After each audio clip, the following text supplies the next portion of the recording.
I feel like if Tank decides to come out and start slow against Shakur, then it's gonna be a fairly easy night for Shakur. But I feel like if Tank come out and step on the gas and just fights him, then it's gonna be a harder fight for the both of them. You know what I mean? So, of course, I'm going with Shakur. I think Shakur gonna win either way. If I'm not worried about nothing that you throwing, then you damn near a dead fighter. But at the same time, let's start this off with Devin the Dream Haney. Apparently, Devin Haney is mad at Matchroom because they didn't bid on his fight. Is Devin Haney a free agent? In the Matchroom, Eddie Hearn is not in the business of losing money. No one wants to see Sandro Martin against Devin Haney. That's a snooze fest. And the lone bidder on that fight was Top Rank. Top Rank, I think they won the bid with $2.3 million. And Devin Haney's cut it as 1.6, 1.7. And I guess that's not good enough for Devin Haney because now he's talking about retiring until Ryan Garcia comes back from suspension and he get his O back. Now, I never said Devin Haney was the most talented, but out of the four horsemen, as you call them, T.O., Gervonta, etc., I thought Devin Haney was one of the most motivated ones to become an all-time great. Now, he's talking about waiting for Ryan Garcia to come off suspension, which would be at 147, as well as the Mario Barrios fight. Now, if Devin Haney goes to 147, he's in no man's land. I think if he goes to 147, Devin Haney's fight's got to be very carefully picked. He does not beat a Boots Ennis.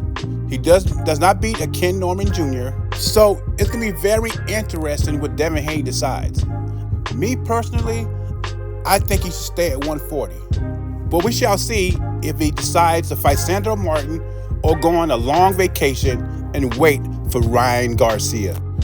Now, Keyshawn Davis says he wants to fight Gervonta Davis. I guess Gervonta Davis said something that offended him.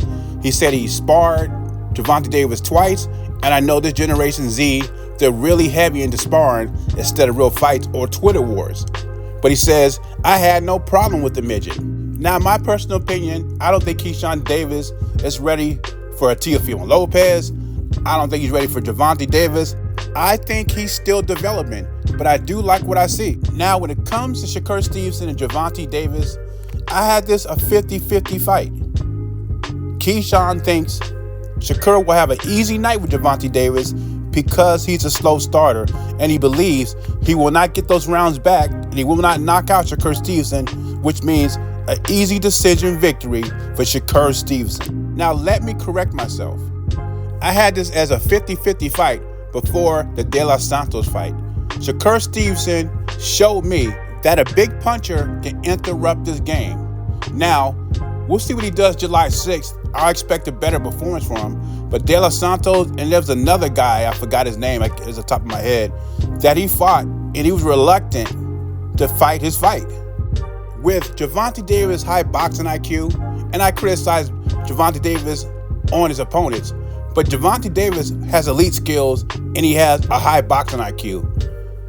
If Shakur Stevenson cannot keep him off of him, he will be figured out. And he may not be knocked out, but I don't believe judges are going to give him the fight like they did against De Los Santos for him running around the ring. Now, there's no comparison between Frank Martin and Shakur Stevenson. They're just two different levels.